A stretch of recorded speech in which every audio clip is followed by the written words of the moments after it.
Hello students, good morning. I am Sudhir sir from Patna. I am going to take second lecture of matrices. I hope you have seen previous lecture of matrices. Today I teach further than that.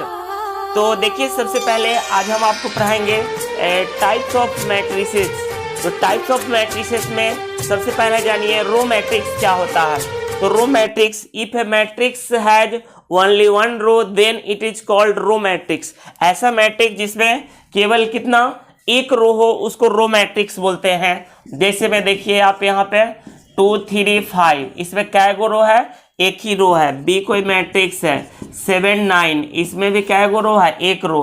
कलम भला ही आपका 2 है इसमें और इसमें 3 है, लेकिन इसको में रो क्या है? एक है, तो इसको बोलेंगे कौन मैट्रिक्स? रो मैट्रिक्स बोलेंगे। उसी तरह आपसे आप कोई पूछ देगा कॉलम मैट्रिक्स क्या होता है, तो नाम से ही पता चलता है कॉलम मैट्रिक्स वैसा मैट्रिक्स जिसमें एक ही कॉलम हो, जैसे 1 3 7 एक ही कॉलम हो। पहले तो डेफिनेशन जान लीजिए कॉलम मैट्रिक्स का।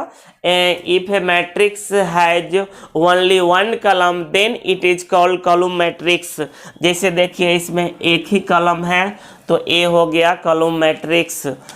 बी 8 3, इसमें भी कितने कॉलम है? एक है, तो ये भी कॉलम मैट्रिक्स हो जाएगा। रो मतलब होता है पड़ी, या कॉलम मतलब होता है खड़ी। तो मैथ्स में कुछ खास लैंग्वेज होता नहीं है। अगर फिर भी आप कमेंट करेंगे नहीं सर जी हर चीज़ का आप हिंदी बताइए, तो नेक्स्ट लेक्चर से हम सारा कुछ आपको इंग्लिश और हिंदी दोनों में बता देंगे। ऐसे हमें नहीं लगता है कि आपको ज़रूरत से पड़ेगा। तो आप समझ गए, कॉलम मैट्रिक्स भी समझ गए और रो मैट्रिक्स भी समझ गए। उसके बाद जानिए square matrix. If number of rows and columns are same, if number of rows and columns are same then it is called a square matrix. अगर रो और कॉलम की संख्या क्या हो जाए? सेम हो जाए, तो बोलते हैं इसको क्या? Square matrix. जैसे में देखिए आप b बराबर कुछ ले लेते हैं 9 2 0 8, इसमें देखिए 2 रो है और 2 कॉलम्स है, तो ये क्या हो गया? Square matrix. और इसका ऑर्डर क्या हो जाएगा? 2 क्रॉस 2। उसी तरह से अब ऑर्डर क्या होता है तो प्रीवियस लेक्चर्स में आपको हम बता ही चुके हैं। अब एक और एग्जाम्पल देख सकते हैं आप। 8 3 2 0 1 5 9 2 -8, इसमें 3 रोज है और 3 कॉलम्स है, तो ये क्या होगा? Square matrix. यानी नंबर ऑफ रोज और कॉलम सेम होगा, तो इसको बोलेंगे कौन मैट्रिक्स? स्क्वायर मैट्रिक्स बोलेंगे। इसके बाद एक वर्ड आएगा रेक्टेंगुलर मैट्रिक्स। अब कहिएगा सर जी क्लास में भी इतना ही फास्ट में आप हाली हाली बताते जाते हैं, मिटाते जाते हैं। नहीं, क्लास में तो आपको उतारना भी पड़ता है। और यहाँ पर आप क्या करिएगा? स्क्रीनशॉट ले लीजिएगा। और दूसरी नंबर बात है कि वीडियो लंबा देखने में क्या है ना, इंटरेस्ट कम जाता है, इसलिए वीडियो में जितना कम समय में ज़्यादा कंटेंट डाला जाए, ये बड़ी बात है। तो देखिए आप स्क्वायर मैट्रिक्स के बाद जानिए रेक्टेंगुलर मैट्रिक्स। रेक्टेंगुलर, जिसमें a matrix is said to be rectangular matrix if rows and columns are not same. अगर रो और कॉलम की संख्या सेम होगा तो स्क्वायर मैट्रिक्स होगा, और रो और कॉलम की संख्या सेम नहीं होगा तो उसको बोलेंगे कौन मैट्रिक्स? तो उसको रेक्टेंगुलर मैट्रिक्स बोलेंगे। 8 2 3 0 5 7, इसमें 2 रो है और 3 कॉलम्स है, तो ये क्या हो गया आपका? Rectangular matrix. और भी एग्जाम्पल ले सकते हैं। यहाँ देखिए 5 0 8 3 -4 8, इसमें क्या है? रो ही 3 है, कॉलम्स 2 है, तो भी क्या हो गया आपका? रेक्टेंगुलर मैट्रिक्स हो गया। इसके बाद आप जानिए हॉरिजॉन्टल मैट्रिक्स क्या होता है। Horizontal matrix, if number of rows are less than the number of columns then it is called horizontal matrix। जैसे में देखिए हॉरिजॉन्टल मैट्रिक्स का डेफिनेशन, 4 2 3 7 9 1। इसमें रो 2 है और कलम्स 3 है, तो रो के संख्या जो है ना लेस देन है कलम के संख्या से, तो इसको बोलेंगे कि ये जो है आपका हॉरिजेंटल मैट्रिक्स है। कोई और भी एग्जांपल ले सकते हैं। 2 8 0 3 9 7 6। इसमें कितना 3 रोज है और आपका कितना 4 कॉलम्स है, तो ये भी आपका क्या हॉरिजेंटल मतलब क्या सोया हुआ रहेगा। जिससे हम अभी क्या वर्टिकल है, रात के सब लोग क्या हो जाते हैं हॉरिजेंटली हो जाते हैं। ये आपका हुआ हॉरिजेंटल और ये हो गया आपका वर्टिकल। तो ये आपका जो है नंबर ऑफ रो अगर कम है नंबर ऑफ कॉलम से, तो इसको बोलेंगे हॉरिजेंटल मैट्रिक्स। कहेगा सर जी इसको तो रेक्टेंगुलर मैट्रिक्स ही बोल सकते हैं, चूँकि रो और कलम की संख्या सेम नहीं है, तो वो कैसे हो गया सर जी। तो ऐसा थोड़े है कि एक आदमी का रिलेशन एक ही तरह का रहता है। आदमी एक ही है, लेकिन वो किसी का बेटा है, किसी का भाई है, किसी का बहन है, किसी का दोस्त है, वगैरह वगैरह और सारा भी रिलेशन होता है। सबको हम डिफाइन नहीं करेंगे। तो क्या है ना कि एक मैट्रिक्स ऐसा नहीं है कि अगर वो हॉरिजेंटल हो गया तो कोई और मैट्रिक्स नहीं हो सकता है। तो मैट्रिक्स हॉरिजेंटल मैट्रिक्स भी है आपका और क्या रेक्टेंगुलर मैट्रिक्स भी है। अब इसका उल्टा देखिए ना वर्टिकल मैट्रिक्स, जिसमें क्या है ना कि कलम की संख्या कम जाएगा। इसमें देखिए रो 3 है और कलम्स 2 है, तो ये 3x2 मैट्रिक्स हुआ। तो इसमें रो की संख्या ज़्यादा है और कलम की संख्या कम है, तो इसको बोलेंगे कौन मैट्रिक्स, इसको बोलेंगे वर्टिकल मैट्रिक्स। इसको क्या बोलेंगे वर्टिकल मैट्रिक्स। ऐसा और बहुत सारा एग्जाम्पल ले सकते हैं आप। इसके बाद एक आता है जीरो मैट्रिक्स या नल मैट्रिक्स। जीरो मैट्रिक्स या नल मैट्रिक्स। तो देखिए जीरो मैट्रिक्स या नल मैट्रिक्स क्या होता है।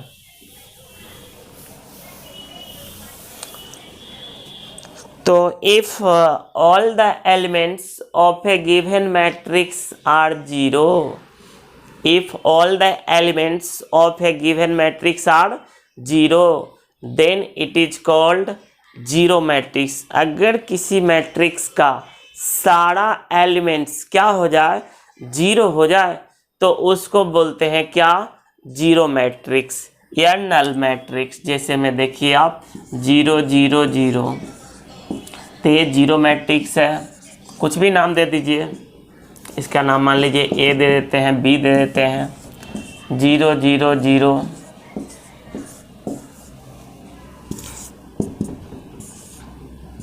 0 0 0 0 0 0। तो ये आपका क्या हो गया जीरो मैट्रिक्स हो गया। और जीरो मैट्रिक्स को क्या चीज़ से, ऐसे तो आप ए बी सी डी कुछ से भी डिनोट किया जाता है, लेकिन जीरो मैट्रिक्स का अपना भी नोटेशन है। इसके बाद आप एक वर्ड जानिए डायगोनल मैट्रिक्स। जानिए कि डायगोनल मैट्रिक्स क्या होता है। तो a square matrix is said to be diagonal matrix if all the elements not occurring along the principal diagonals are zero। जो एलिमेंट्स प्रिंसिपल डायगोनल के along नहीं होगा वो सारा का सारा क्या होगा जीरो होगा। तो बोलते हैं उसको कौन मैट्रिक्स, डायगोनल मैट्रिक्स बोलते हैं उसको। जैसे में 5 0 0 0 7 0 0 0 9, ये देखिए इसको बोलते हैं प्रिंसिपल डायगोनल और ये नॉर्मल डायगोनल है। तो ये प्रिंसिपल डायगोनल के एलिमेंट्स को छोड़ के अब बाद बाकी सब क्या है जीरो है, तो इसको बोलेंगे कौन मैट्रिक्स हम, तो इसको बोलेंगे हम डायगोनल मैट्रिक्स। इसको शॉर्ट में ऐसे भी लिखा जाता है DIAG 5, 7, 9। और भी एक एग्जाम्पल देखिए 8006 ये भी डायगोनल मैट्रिक्स है। क्यों? क्योंकि प्रिंसिपल डायगोनल के एलिमेंट्स को छोड़ के बाद बाकी सब क्या है? जीरो है। इसको क्या लिख सकते हैं शॉर्ट में? DIAG 8,6। अब देखिए डायगोनल मैट्रिक्स का भी एक स्पेशल केस होता है जिसको बोलते हैं स्केलर मैट्रिक्स। जिसको क्या बोलते हैं? Scalar matrix. तो जानिए कि स्केलर मैट्रिक्स क्या होता है, तो थोड़ा सा चेंजिंग होगा। A diagonal matrix is said to be a scalar matrix if all the elements occurring along the principal diagonals are same। जो भी प्रिंसिपल डायगोनल्स के along एलिमेंट्स होगा अगर उस सारा का सारा सेम हो जाए तो उसको बोलते हैं स्केलर मैट्रिक्स। जैसे यहाँ 5 है, यहाँ भी 5 हो जाता है, यहाँ भी 5 हो जाता है, तो इसको बोलते हैं क्या? Scalar matrix. यहाँ 8 है, यहाँ भी 8 लिख दे तो इसको बोलते हैं कौन मैट्रिक्स? Scalar matrix. और इससे भी ज़्यादा इम्पोर्टेंट एक होता है आपका, उसको बोलते हैं यूनिट मैट्रिक्स। क्या बोलते हैं उसको? यूनिट मैट्रिक्स, जिसको I से डिनोट्स किया जाता है। तो जानिए कि यूनिट मैट्रिक्स क्या होता है। तो सबसे पहले तो यूनिट मैट्रिक्स को I से डिनोट किया जाता है 1 0 0 0 1 0 0 0 1। अगर प्रिंसिपल डायगोनल्स के अलोंग जो एलिमेंट्स है, a diagonal matrix is said to be unit matrix if all the elements occurring along the principal diagonals are same. Occurring मतलब अकर मतलब रहना, जो प्रिंसिपल डायगोनल के अलॉन्ग जो भी एलिमेंट्स होगा उस सारा का सारा 1 हो जाए, यूनिटी 1 हो जाए, तो इसको बोलते हैं यूनिट मैट्रिक्स। और इसको I से डिनोट किया जाता है। और एक चूँकि इसमें 3 रो 3 कॉलम हैं तो इसको I3 भी बोल सकते हैं। I बोलेंगे या फिर क्या? I3 दो ऑर्डर का। देखिए नेक्स्ट वीडियो आने से पहले अगर आपको बेनिफिट्स लगे तो सिर्फ देखना ही नहीं, कमेंट भी करना है कि आपको अच्छा लगा बुरा लगा। चूँकि नेक्स्ट वीडियो का डिमांड होगा तो ही हम नेक्स्ट वीडियो बनाएंगे, और नहीं तो जानते ही हैं टाइम पास करके क्या करेंगे।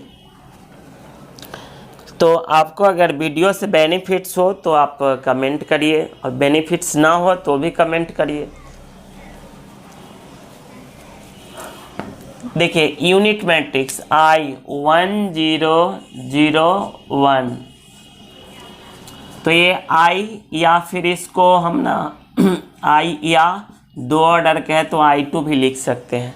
तो ये क्या है? आपका यूनिट मैट्रिक्स है। क्या है ये? यूनिट मैट्रिक्स है।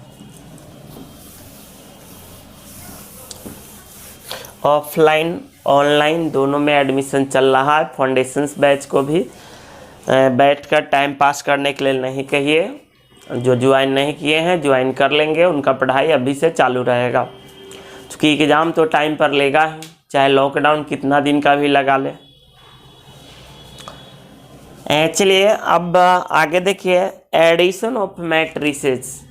Addition of matrices, two matrices A and B are added if they are of the same order। दो मैट्रिक्स को ऐड तभी करेंगे अगर उसका ऑर्डर क्या हो? सेम हो। जैसे में देखिए 3 2 5 1 0 9 A 2 क्रॉस 3 मैट्रिक्स है, और B -4 5 8 0 7 6 ये भी 2 क्रॉस 3 मैट्रिक्स है। तो दोनों मैट्रिक्स का ऑर्डर सेम है, तो दोनों मैट्रिक्स को आप आपस में ऐड कर सकते हैं, सब्ट्रैक्ट कर सकते हैं। तो ऐड कैसे करेंगे? तो ऐड जो है क्रॉसपॉन्डिंग एलिमेंट्स होता है। क्रॉसपॉन्डिंग एलिमेंट्स यानी संगत एलिमेंट्स। सर क्रॉसपॉन्डिंग एलिमेंट्स क्या होता है?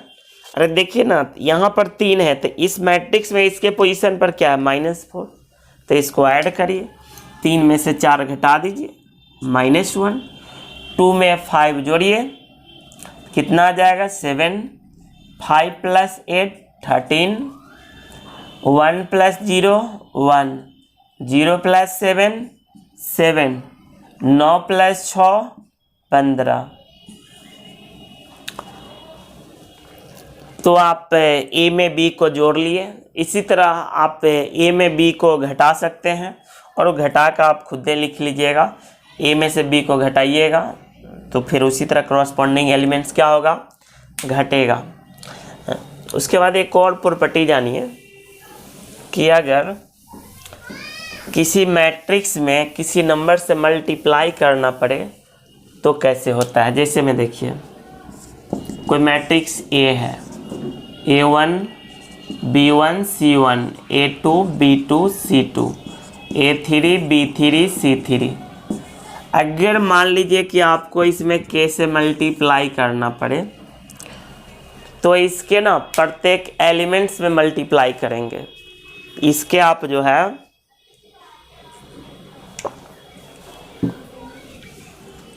प्रत्येक एलिमेंट्स में मल्टीप्लाई करेंगे। आप लोग को भी प्यास लग रहा है क्या, पी लीजिए पानी। KA1 KB1 KC1 KA2 KB2 KC2 KA3 KB3 KC3। क्या है ना कि K से मल्टीप्लाई करेंगे मैट्रिक्स में तो उसके प्रत्येक एलिमेंट्स में मल्टीप्लाई होगा। ऐसा नहीं कि किसी एक रो या एक कॉलम्स में मल्टीप्लाई होगा, उसके प्रत्येक एलिमेंट्स में मल्टीप्लाई होगा।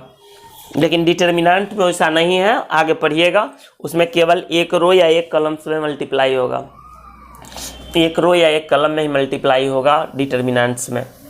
अब देखिए इस टाइप में क्वेश्चन कैसा रह सकता है, ऐसे देखिए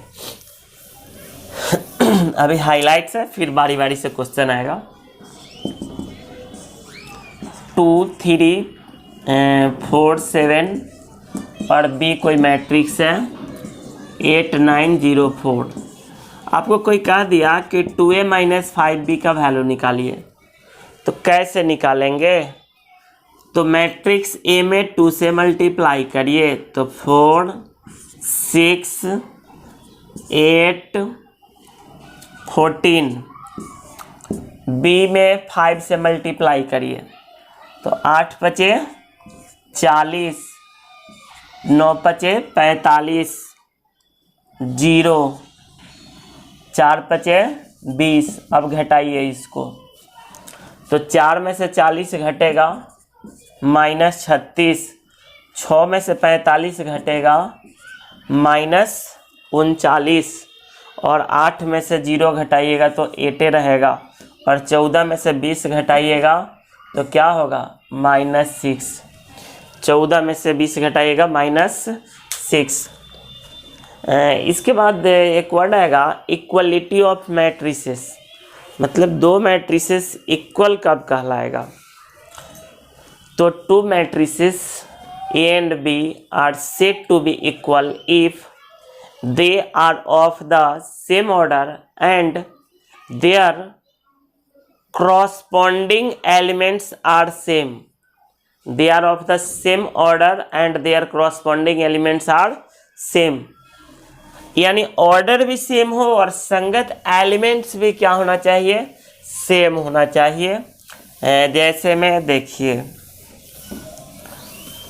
आपका कोई मैट्रिक्स है 3 5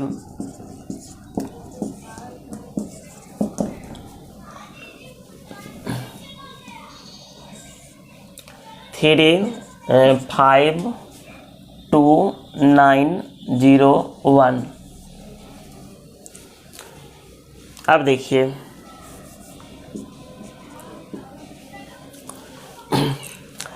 तो आप यहाँ पर देखिए कि संगत एलिमेंट्स, पहले तो ऑर्डर सेम है, ए 3x2 मैट्रिक्स है और ये भी 3x2 मैट्रिक्स है, तो पहला नंबर तो ऑर्डर सेम है। उसके बाद संगत एलिमेंट्स भी सेम होना चाहिए, क्रॉसपोंडिंग एलिमेंट्स, जहाँ पे 3 है वहाँ 3 है, 5 की जगह 5 है। कहीं अगर उलट दिए, यहाँ पर अगर 1 यहाँ 0, देखिए 0 के जगह पे 1 आ गया, 1 के जगह पर 0, तो उल्टा पलटा हो गया, तो ये मैट्रिक्स इक्वल नहीं होगा। तो कहिएगा सर जी ये इसी तरह से चेक करने के लिए आपको देता है एग्जाम में, नहीं, वहाँ पे क्वेश्चन किस तरह का रहेगा वो देखिए आप। क्वेश्चन जो रहेगा वहाँ पे इस तरह से रहेगा, मान लिए दे दिया 2x - 3 5 8 7y - 1 या +1 इक्वल टू 9 5 8 6, कहेगा इफ इतना इक्वल टू इतना then find the values of x and y। तो वैल्यू आपको किसका निकालना है, x और y का। तो देखिए संगत एलिमेंट्स को बराबर करेंगे हम, संगत एलिमेंट्स को क्या करेंगे, बराबर करेंगे, यानी 2x - 3 बराबर क्या होगा 9 और 7y + 1 इक्वल टू 6। तो यहाँ से 2x इक्वल टू आएगा 9 3 12 और 7y equal to 5, x equal to 6 और y इक्वल टू 5/7। तो इस तरह से आपका आंसर आ गया। जो लोग अभी तक चैनल को सब्सक्राइब नहीं किए हैं, सब्सक्राइब कर लेंगे ताकि उनके पास नोटिफिकेशन जाते रहेगा कोई भी नए वीडियो का। तो देखिए अब बारी बारी से क्वेश्चंस आएगा और कुछ पहले हाइलाइट्स करवाएंगे कि किस किस तरह से क्वेश्चन रहता है इसमें।